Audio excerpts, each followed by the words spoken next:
An orphan's unseen kindness, reshaping a city's soul. In a busy modern city lived an orphan boy named Ayan. He worked small jobs to survive, but never lost his kindness.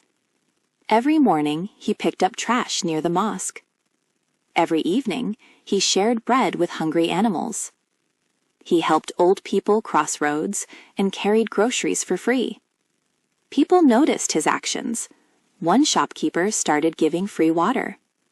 A driver began helping passengers. Slowly, kindness spread. Within months, the city felt different. Cleaner, kinder, warmer. All because one orphan chose goodness over bitterness. Moral: true change begins when one heart chooses kindness.